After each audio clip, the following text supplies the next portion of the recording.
네, 안녕히 주무셨어요. 1월 28일 목요일 손으로 묵상 시작합니다. 오늘 말씀 어제에 이어서 히브리서고요. 히브리서 6장 19절 20절 말씀입니다. 같이 한번 읽어볼게요. 우리에게는 이 소망이 있으니 그것은 안전하고 확실한 영혼의 닷과 같아서 휘장 안에까지 들어가게 해줍니다. 예수께서는 앞서서 달려가신 분으로서 우리를 위하여 거기에 들어가셔서 멜기세덱의 계통을 따라 영원히 대제사장이 되셨습니다. 이제 일주일 남았네요. 소망이란 제목으로 나누고 있는데요. 이미와 아직 사이를 이야기하면서 화요일날 그럼 어떻게 그 길을 가야 하는가 이야기를 했었죠. 그래서 어떻게 그 과정을 건너는가, 몸의 훈련이 아니라 경건 훈련이라고 얘기했고요. 경건 훈련은 하나님의 말씀과 기도로 가는 것이다. 그리고 어제 엄수영 목사님과 함께 우리는 하나님의 집안 사람이다 라는 이야기까지 나눴거든요. 근데 실제 여기까지 얘기해도요, 좀 이렇게 돼야 되나요? 어쩌라는 거지 라는 생각 좀 들지 않으세요? 좀 추상적이고요. 소하시죠. 그게 어떻게 되냐는 거죠. 실은 2000년 전 우리 신앙의 선배들도 그랬던 것 같아요. 특별히 히브리서를 저희가 어제 오늘 읽는데요. 히브리서는 말 그대로 히브리 사람들, 바로 유대 사람들, 그냥 유대 사람은 아니고 유대인들 중에 예수님을 믿게 된 유대인 그리스도인들에게 쓴 편지예요. 근데 유대인 그리스도인들은요, 어찌 보면 그제 이야기했던 몸의 훈련에 익숙한 사람들이었어요. 율법에 익숙한 사람들이었어요. 그런 경건 생활에 익숙한 사람들이었다고요. 그런데 그런 익숙한 사람들이 왜 그렇게 몸의 훈련을 했는가? 실은 구약을 읽어보면요, 유대인들에게 가장 두려운 건 내가 하나님의 백성에서 끊어질 수도 있다라는 그런 두려움이었어요. 그래서 하나님의 백성으로 남으려면 이렇게 살아야 해. 이렇게 하나님 말씀 잘 지켜야 해. 실은 그런 마음을 가지고 율법을 그들은 전했고요. 하나님의 백성으로 살아가려고 노력을 했던 거예요. 그랬던 유대인들에게 어저께 엄세영 목사님과 함께 나눈 바로 이 말씀, 우리는 이미 하나님의 집안 사람이라는 거, 예수님께서 그 하나님의 집안 사람들을 챙기시고, 어제 엄세영 목사님 그러셨잖아요. 그렇게 우리는 하나님의 집안 사람인 것을 넘어서 우리가 하나님의 집이요, 하나님의 교회가 우리가 될 수도 있다라는 이야기를 했잖아요. 그게 유대인들에겐 되게 큰 유대인 그리스도인, 히브리 그리스도인들에게는 큰 위로가 될 거예요. 근데 거기서 끝나면 안 되겠죠. 그래서 6장은 이렇게 시작을 해요. 그러므로 우리는 그리스도 교회에 초보적 교리를 제쳐놓고서 성숙한 경지로 나아갑시다. 그래, 우리가 그렇게 하나님의 사람이 되었구나. 거기를 넘어서는 건 그 성숙한 경지가 뭐냐. 그래서 6장을 읽어보면 그런 얘기들이 계속 반복해서 나와요. 9절에 구원에 이르게 한 더 좋은 것들이 있고, 11절을 보면 그렇게 끝까지 열성을 나타내서 소망을 이루라는 거예요. 어찌 보면 오늘 저희가 손으로 쓸 19절도 마찬가지죠. 다시 한번 읽어볼까요? 우리에게는 이 소망이 있으니 그것은 안전하고 확실한 영혼의 닷과 같아서 휘장 안에까지 들어가게 해줍니다. 안전하고 확실한 영혼의 닷, 구약에 이야기했던 우리가 하나님 백성에서 끊어질 수 있다는 그런 두려움을 벗어날 수 있는 바로 그런 가장 안전함, 그래서 휘장한 하나님의 가장 거룩한 곳까지 들어갈 수 있게 한다는 거예요. 바로 그 소망. 근데 여기까지 가도 여러분 솔직히 이 마음 좀 들지 않았어? So what? 그게 뭔데? 그 소망이 뭔데? 그래서 6장에서는 실은 히브리서에서 가장 아브라함 이야기를 많이 하고요. 6장에서도 아브라함 이야기를 하는데, 아브라함 아시죠? 신은 그에게 주신 하나님의 약속은 이런 거였거든요. 내가 반드시 너에게 복을 주고 복을 줄 것이며 너를 번성하게 하고 번성하게 하겠다. 그런데 아시죠? 아브라함은 이 약속을 받을 때도 아들이 없었고요. 그 이후로 한참 동안 아들도 없었어요. 그리고 그 이후에 있었던 일들, 아브라함은 아마 그는 생각지도 못했던 길을 갔어요. 그냥 하나님 내게 복을 준다, 아마 이렇게 생각했을 수 있죠. 내가 재산을 많이 갖게 되나, 자식을 많이 갖게 되나. 근데 자식은 없고 재산이 좀 중간에 늘긴 하지만 굉장히 많은 우여곡절들이 있거든요.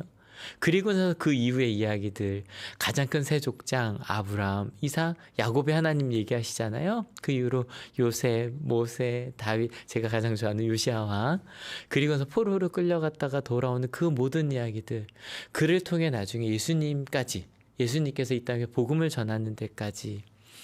실은요, 하나님께서 우리에게 주신 그 소망은요, 구약의 인물들은 실은 그게 무엇인지 알 수 없는 것이었어요. 18절 같이 읽어볼게요. 이는 앞에 놓인 소망을 붙잡으려고 세상에서 피하여 나온 사람들인 우리가 이 두 가지 변할 수 없는 사실 곧 하나님의 약속과 맹세를 의지하여 큰 위로를 받게 하려는 것입니다. 하나님께서는 약속하시고 맹세하실 때에 거짓말을 하실 수 없습니다. 근데 생각해보니 구약만이 아니죠. 신약에 있는 그리스도인들도 마찬가지예요. 어떤 소망을 받을지 아직은 잘 몰라요. 왜냐하면 하나님께서 약속하신 그 하나님의 나라를 잠깐 맛보았을지 모르지만 완벽한 하나님의 나라를 살고 있는 건 아니잖아요.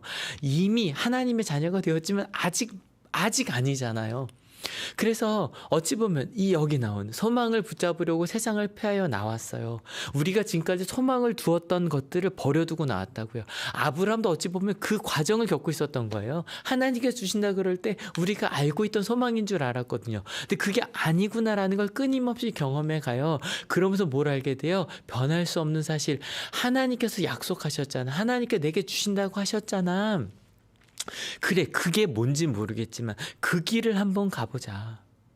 아브라함, 여러분 아시겠지만 아브라함 굉장히 중간에 많이 부침도 많이 겪고요. 실제로는 하나님을 믿지 않는 것 같은 모습도 진짜 많이 보였어요. 하지만 그때마다 하나님 주신 소망을 믿고 조금씩 때로는 그가 멀리 갈 때 하나님께서 이렇게 붙잡아 주시거든요.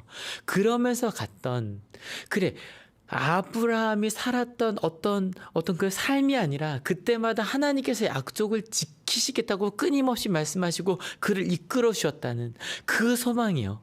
하나님께서 우리에게 하나님의 일을 이끄실 거란 바로 그 소망이요. 바로 그것이 안전하고 확실한 영혼에 다신 거예요. 여러분 우리 그리스도인들에게는요. 나의 행위나 내가 어떤 헌신한 거나 좀 내가 봉사한 거나 그것이 아니라 아브라함에 가셨듯이 아브라함이 끊임없이 벗어나려고 했지만 하나님의 약속 가운데 거했듯이 하나님께서도 우리 가운데 주시는 예수를 통해 주신 바로 그 확실한 소망 어딘지 모르겠지만 가겠다고 하시잖아요. 그게 무엇인지 모르겠지만 주겠다고 하시잖아요. 바로 그 소망 그것에 우리의 확실한 영혼의 닷처럼 세우자는 거예요. 하나님까지 이끄실 테니까 그 가운데 머물러 보자는 거예요. 그래서 오늘 묵상해야 될 건 이거겠죠. 지금까지 하나님께서 우리를 얼마나 많이 인도해 주셨어요. 사람을 통해 말씀을 통해 맞죠? 그리고 앞으로 얼마나 많이 인도해 가시겠어요. 그것을 믿을 수 있다면 그리고 그것을 신뢰할 수 있다면 그것을 소망을 둔다면 여러분 때로 우리 가운데 도대체 그 소망이 뭔데? 라는 생각이 들어요. 그때마다 떠올려 봅시다. 예수께서는 앞서서 달려가신 분으로서 우리를 위하여 거기에 들어가셔서 멜기세덱의 계통을 따라 영원히 대제사장이 되셨습니다. 이 어려운 말 다 뺍시다. 예수님께서 앞서 달려가신 바로 그 길 지금까지 예수님을 통해 여러분 인도해 주신 그 십자가가 내가 먼저 사랑하고 용서하고 낮아지고 나눠주는 것이 얼마나 더 큰 행복인지 알게 되셨죠? 느끼셨죠? 그 예수님께서 인도하신 그 길 그것 때문에 얼마나 많은 것들을 경험해 오셨어요. 앞으로도 그렇게 인도해 가실 거거든요. 십자가 길에 대한 바로 그 소망이요. 어찌 보면 우린 이미 세상에서 떠난 사람들이요. 내가 지금까지 갖고 있던 소망을 떠난 사람들이라고요. 여러분 그 소망을 더 많이 기대하며 가는 우리가 됩시다. 같이 기도하시겠습니다. 하나님 예수님께서 주신 그 십자가의 길을 따라가면 갈수록 내가 이전에 소망했던 것보다 예수님의 길을 소망하게 되었습니다. 오늘도 그 소망을 이끄셨던 길들을 기억하고 감사하며 앞으로 이끄실 것들 도대체 그게 뭔지 잘 모르겠는데 예수님께서 주신 것들이 지금까지 제일 좋았거든요. 그 길을 따라가겠다고 결단하오니 주님 오늘도 함께 해주시겠죠. 하나님 오늘도 예수님께서 이끄실 그 길을 믿음으로 걷겠다고 물으며 가겠다고 기대하며 가겠다고 결단하는 하나님의 귀한 자녀들 머리 위에 예수 그리스도의 사랑과 하나님의 은혜와 성령 하나님의 인도하심이 지금으로부터 영원토록 함께 없시기를 간절히 축원하옵나이다. 아멘. 여러분 때문에 행복합니다. 사랑합니다.